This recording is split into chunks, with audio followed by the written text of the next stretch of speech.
बहुत स्वागत है आप सभी का। आप देख रहे हैं उत्तराखंड प्राइम। मैं हूं आपके साथ जया मिश्रा। बुलेटिन की शुरुआत करेंगे और सबसे पहले बात रूस यूक्रेन की युद्ध की करेंगे। आज यूक्रेन और रूस के बीच युद्ध का 7वां दिन है। रूस और यूक्रेन के बीच शुरू हुई जंग अब बेहद ही खतरनाक मोड़ पर आ पहुंची है। यूक्रेन की राजधानी कीव पर कब्जे के लिए रूसी सेना ने सोमवार से ही अपने हमले तेज कर दिए। यूक्रेन के शहरों पर रूस की बमबारी आज भी जारी है। यूक्रेन मीडिया रिपोर्ट्स के मुताबिक खार्किव में रूस की तरफ से लगातार बमबारी हो रही है, जिससे खार्किव में तबाही का मंजर दिखाई दे रहा है। देखिए, दो तस्वीरें भी हमने आपके सामने रखी है।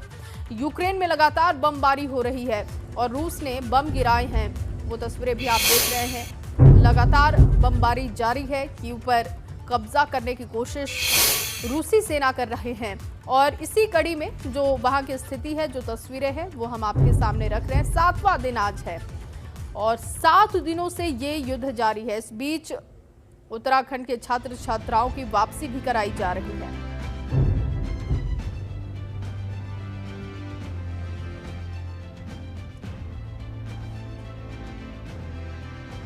तो खार्किव शहर पर कई जगह पर बमबारी हुई है, जिसकी तस्वीरें आप देख रहे हैं। यूक्रेन पर रूस के हमले लगातार जारी है। 7वां दिन आज है और 7वें दिन भी तस्वीरें एक जैसी दिखाई दे रही हैं। लगातार बमबारी हो रही है। रूस की सेना कब्जा करने की कोशिश कर रही है कीव पर। यूक्रेन की कीव में हालात बेहद खराब है और कीव में यूक्रेन ने जारी किया है एयर रेड अलर्ट। यूक्रेन के कई शहरों पर रेड अलर्ट जारी है और स्थानीय लोगों को सुरक्षित स्थानों पर शिफ्ट किया जा रहा है। शिफ्ट होने के लिए कह दिया गया है, ये निर्देश किया गया है। और अब देखिए, वहां पर जो हालात हैं उसे भांपते हुए, समझते हुए ये फैसला लिया जा रहा है। कीव पर रूसी सेना कभी भी कब्जा कर सकती है और ऐसे में हालात ज्यादा बिगड़ सकते हैं। यूक्रेन के कई शहरों में एयर रेड अलर्ट जारी कर दिया गया है। स्थानीय लोगों को सुरक्षित स्थानों पर शिफ्ट करने के लिए कहा गया है कि वो दूसरी जगह पर जाएं, जहां पर वो सुरक्षित खुद को महसूस करें, क्योंकि कीव में कभी भी रूसी सेना का कब्जा हो सकता है और ऐसे में वहां पर एयर रेड अलर्ट जारी कर दिया गया है सरकार की तरफ से। वहीं रूस का यूक्रेन पर हमला लगातार 7वें दिन भी जारी है और इस बीच यूक्रेन में फंसे भारतीयों को वापस लाने के लिए अभियान ऑपरेशन गंगा वायुसेना भी इसमें शामिल कर लिया गया। वायुसेना के 2 ट्रांसपोर्ट विमान C-17 ने हिंडन एयरबेस से उड़ान भरी। वायुसेना का एक विमान टेंट, कंबल और दूसरे जरूरी सामान लेकर हिंडन एयरबेस से रवाना हुआ। माना जा रहा है कि पहली उड़ान में 400 से ज्यादा भारतीय छात्रों को ये विमान एयरलिफ्ट करके आज शाम तक भारत ला सकता है। देखिए, C-17 ग्लोब मास्टर की मदद अब ली जा रही है। जब विमान हिंडन एयरबेस से रवाना हुआ उस वक्त की ये तस्वीर देख रहे हैं।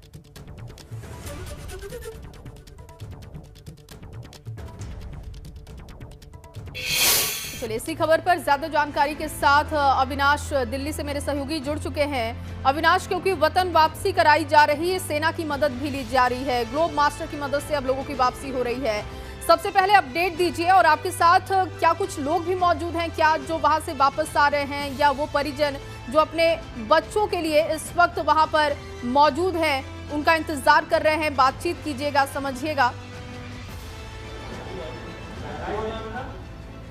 जी बिल्कुल जय, अगर बात करें तो स्थिति बहुत ही खराब है और लगातार बच्चों को वहां से इवैक्यूएट किया जा रहा है। इस वक्त मैं उत्तर प्रदेश भवन में हूँ। चूंकि आज सुबह 3 फ्लाइट आई है, उसमें से तकरीबन 12 बच्चे उत्तर प्रदेश के रहे हैं, जिसमें से 4 बच्चे एयरपोर्ट से सीधे अपने घर चले गए हैं और 8 बच्चे अभी भी यूपी सदन में, यूपी भवन में मौजूद हैं। और यहाँ पे व्यवस्थाएं तमाम तरीके से की गई है। देखिए, यहाँ पे कोविड टेस्ट सेंटर भी बनाया गया है और तमाम सारे बच्चों को उनके घर तक भेजने का काम भी किया जा रहा है। तमाम सारे बच्चे भी यहाँ पे मौजूद है, उनसे भी हम बात करेंगे। हमारे साथ उप आयुक्त सौम्य श्रीवास्तव जी मौजूद हैं, जो लगातार उत्तर प्रदेश सरकार की ओर से फैसिलिटेट कर रहे हैं। इनसे भी जानेंगे कि अब तक कुल कितने बच्चों की वापसी हो चुकी है। सर, अभी तक इस पूरे ऑपरेशन में यूपी के कुल कितने बच्चों की वापसी हो चुकी है? अविनाश जी, अभी तक करीब 350 बच्चे हमारे पास से वापस गए हैं। आज सवेरे से जो अभी आपके सामने एक फ़्लाइट के बच्चे अभी उतर रहे हैं, रजिस्ट्रेशन कर रहे हैं। इनको मिला करके करीब अब हमारे पास आज मॉर्निंग में 40 बच्चे अब यहाँ पर हो जाएंगे और जो अभी यहाँ पे अपना फ्रेशन अप होंगे, अपना लंच करेंगे और लंच करके फिर अपने गंतव्य के लिए प्रस्थान करेंगे। करीब 6 बच्चे ऐसे भी हैं जिनको कि हम फ्लाइट से फैसिलिटेट कर रहे हैं।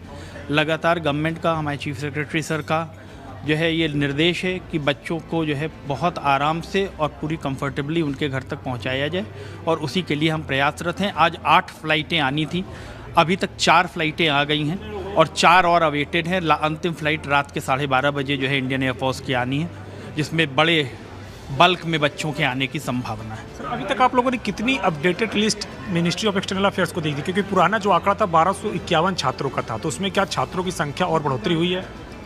राहत आयुक्त महोदय के यहाँ ये सूची जो है पूरे उत्तर प्रदेश से डिस्ट्रिक्ट मैजिस्ट्रेट्स अपडेट कर रहे हैं, तो 1251 की ही लास्ट सूचना मेरे पास भी थी। अभी मेरे पास भी अपडेटेड सूचना वो नहीं है, लेकिन निश्चित तौर पर करीब करीब अब 300 साढ़े 300 बच्चे आ गए हैं, और आज शाम तक हम लोगों को अंदाज़ा है कि ये संख्या बढ़ कर के 500 के ऊपर पार हो जाएगी। बिल्कुल, ये स्थानीय उपायुक्त हैं जो कि बच्चों को रिसीव कर रहे हैं लगातार, और बता रहे थे कि इस तरीके से है। ये तमाम सारे जो छात्र हैं वो भी यूक्रेन से आई हुई हैं। एक जो है छात्रा है, उनसे बातचीत करेंगे। आप लोग बताइए किस तरीके से सफ़र तय करके दिल्ली तक आई, कितनी मुसीबतें हैं वहाँ पे? मैंने काफ़ी मतलब हम 3 दिन तक हम एक्चुअली बॉर्डर पे फंसे रहे थे। हम 3 दिन तक क्रॉस नहीं कर पाए थे, एंड काफ़ी ज़्यादा हमें प्रॉब्लम्स का वो करना पड़ा, फेस करना पड़ा, क्योंकि वहाँ पे हमारे पास कुछ भी नहीं था कि हम क्या करें कैसे करें, खुद से ही हमें करना था। तो हम वहाँ खड़े रहे, इतनी ठंड होती थी कि हम मतलब रात में इतनी ज़्यादा ठंड होती थी, और हमारे पास कुछ भी नहीं था, ना ब्लैंकेट ना कुछ भी। हम तो आप ठंड यूपी में कहाँ से हैं? हम प्रयागराज से। अच्छा, आप प्रयागराज से हो, तो वहाँ पे जिस तरीके से स्थिति बनी हुई है, क्या आपके फ्रेंड्स या आपके कुछ लोग और भी फंसे हुए हैं वहाँ पे? मोस्टली लोग तो आ गए हैं, बाहर निकल आए हैं, बट अभी काफ़ी लोग वहाँ पे फंसे हुए हैं। यूपी सरकार आपको यहाँ पे फैसिलिटेट कर रही है, घर तक भेजने का तमाम सारा उपाय कर रही है। क्या यहाँ पे आपको फैसिलिटेशन में कोई दिक्कत हो रही है? नहीं, ये सब तो बहुत अच्छा, उन्होंने हमें जो भी ट्रीटमेंट दिया है और हमें जो एम्बेसी से जो भी ट्रीटमेंट मिला है वो काफ़ी अच्छा था, और जो भी हमें फैसिलिटीज़ प्रोवाइड करी गई हैं वो भी काफ़ी अच्छी थी। हमें वहाँ से फ़्लाइट से अच्छे से इवैक्यूएट किया गया। एम्बेसी ने वहाँ में पोलैंड में भी काफ़ी अच्छा ट्रीटमेंट दिया हमें, फूड्स और ये सब सारी जो भी हमारी नीड्स थी उनको बहुत अच्छी तरीके से फुलफ़िल किया गया है। जी बिल्कुल, और भी कई सारे छात्र देखिए, ये तमाम सारे छात्र हैं जो वहाँ से लौटे हुए हैं, इनसे भी बातचीत करेंगे। आप लोग बताइए किस तरीके की सिचुएशन वहाँ पे है बॉर्डर पे, क्योंकि अभी भी कई सारे लोगों को ये बताया जा रहा है कि यूक्रेन के अंदर ही फंसे हुए हैं, कीव में हो, चाहे खार्किव में हो, चाहे मारियोपोल में हो। अभी भी इस टाइम यूक्रेन के अंदर कम से कम 10,000 छात्र फंसे होंगे, और कीव और खार्किव में तो बहुत ही खतरनाक परिस्थिति है। वहाँ पे तो बम गिर रहे हैं, मिसाइल से भी बिल्डिंगों पे हमला हो रहा है और गोलियां चल रही हैं, टैंक वहाँ पे आए हुए हैं, और ठीक है अविनाश, देखिए कई छात्र वहाँ पे बंकरों में रह रहे हैं। बहुत ही खतरनाक है, बहुत ही डरावने हैं, लेकिन इस बीच सरकार जो कोशिश कर रही है वो भी काबिले तारीफ है, और उम्मीद है कि आज जो रात में आखिरी फ्लाइट आने वाली है उसमें 400 से ज्यादा बच्चे आ सकते हैं। बहुत शुक्रिया अविनाश तमाम जानकारी के। बढ़ेंगे, यूक्रेन में उत्तराखंड के कई छात्र फंसे हुए हैं। इस बीच एबीपी गंगा ने हरिद्वार की नंदनी नाम की एक छात्रा से फोन पर बातचीत की। नंदनी यूक्रेन में एमबीबीएस में फर्स्ट ईयर की छात्रा है। इंडियन एम्बेसी के अलर्ट के बाद नंदनी समेत सैकड़ों छात्र बसों से रोमानिया बॉर्डर के लिए रवाना हुए थे। नंदनी के परिजन भी सरकार से गुहार लगा रहे हैं कि उनकी बेटी की जल्द से जल्द वापसी हो जाए। तो यूक्रेन में एमबीबीएस की पढ़ाई नंदनी कर रही हैं। बस से रोमानिया तो वो पहुंच चुकी हैं, लेकिन रोमानिया से अब वो भारत पहुंचे, इसकी गुहार उनके परिजन लगा रहे हैं। रोमानिया के रास्ते फ्लाइट से भारत लौटने की परिजनों को उम्मीद भी है। ये कोशिश सरकार भी कर रही है, वायुसेना की मदद भी ली जा रही है। एक तरफ 7वां दिन है युद्ध का, दूसरी तरफ लगातार छात्र छात्राओं को एयरलिफ्ट किया जा रहा है। इसी कड़ी में एबीपी गंगा ने नंदनी से बातचीत भी की, वहां के हालात को समझने की कोशिश की। नंदनी रोमानिया बॉर्डर तक पहुंच चुकी हैं और अब वो भारत आना चाहती हैं। और देखिए, आज जो विमान वापस आ रहे हैं रोमानिया से या फिर पोलैंड से, हंगरी से, उन विमानों में हो सकता है कि नंदनी की भी वापसी हो जाए। और चलिए इस बीच आपको एक बड़ी खबर दे दे। दिल्ली में सीएम पुष्कर सिंह धामी का बयान, उत्तराखंड के हर छात्र की सुरक्षित वापसी होगी। और उत्तराखंड के करीब 200 छात्र यूक्रेन में फंसे, अब तक 24 छात्र छात्राओं की वापसी हो चुकी है। इस बात की जानकारी सीएम पुष्कर सिंह धामी ने दी है, लेकिन भरोसा भी दिया कि किसी भी तरीके की दिक्कत नहीं होगी। सुरक्षित वापसी सभी छात्र छात्राओं की करा ली जाएगी और इसके लिए अब सेना की मदद भी ली जा रही है। अब तक 24 छात्र छात्राओं की वापसी हो चुकी है। इस बात की जानकारी सीएम ने दी। हमारा प्रयास है कि सभी को लाया जाए, सकुशल लाया जाए, और माननीय प्रधानमंत्री जी ने वहाँ पर स्वयं मंत्री गणों को ये जिम्मेदारी भी दी है निश्चित रूप से बहुत बड़ा जो छात्र हैं वहाँ पर अपने क्षेत्र में कई जगह पर छात्रों के अभिभावकों से मिला हूँ, छात्रों से मैंने बात की है। अब सारे के सारे धीरे धीरे वो समीपवर्ती दूसरे देशों में पहुँच रहे हैं और वहाँ से उनको लाने की व्यवस्था हो रही है। और चलिए सीधे अब आपको लिए चलते हैं जौनपुर। अखिलेश यादव जनसभा को संबोधित कर रहे हैं। मेडिकल कॉलेज चलाएंगे, बल्कि अगर हमें यहाँ जो दूर रह रहे हैं लोग, उनके इलाज जांच के लिए मेडिकल कॉलेज से जोड़ते हुए कोई व्यवस्था करनी पड़ेगी तो वो भी व्यवस्था बनाने का काम करेंगे, जिससे बदलापुर के लोगों को इधर उधर जांच के लिए और दवाई के लिए भागना ना पड़े। इसलिए आपसे हम मदद मांगने आए हैं। बताइए, मदद करोगे? ये चुनाव सरकार बनाने का है कि नहीं है? बीजेपी के लोगों ने जो दुख और तकलीफ और परेशानी दी है वो भूल तो नहीं जाओगे? और ये हमारे नौजवान 5 साल से इंतजार कर रहे थे नौकरी और रोजगार के लिए, 5 साल और इंतजार तो नहीं करोगे? इस बार इनको साफ कर दोगे कि नहीं कर दोगे? इनके विधायकों को वोट, इनके बीजेपी के प्रत्याशियों को आपने वोट मांगते देखा कि नहीं देखा? इधर आपने देखा होगा बीजेपी के जो प्रत्याशी हैं वो जनता के सामने दंडवत होकर के माफी मांग रहे हैं। कुछ विधायक ऐसे हैं जो कान पकड़ करके उठक बैठक लगा के जनता से माफी मांग रहे हैं।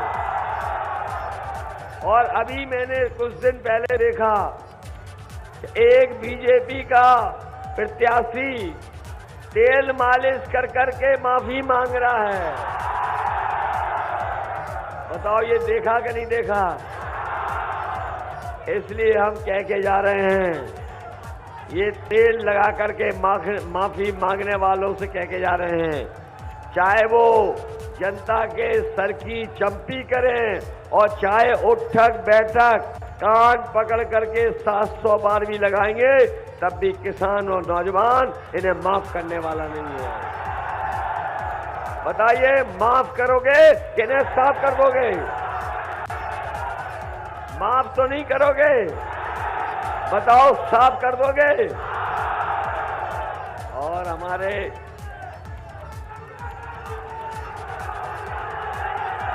बाबा जी के बारे में, अरे बाबा जी के बारे में भी तो सुन लो।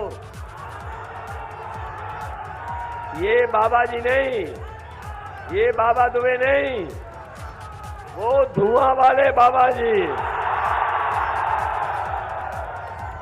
मुझे तो ये लगता है बदलापुर के लोग ऐसा बदला लेंगे, बदलापुर वाले ऐसा बदला लेंगे वोटों से कि बुलडोजर, बाबा का बुलडोजर छीन के इनको दे देंगे।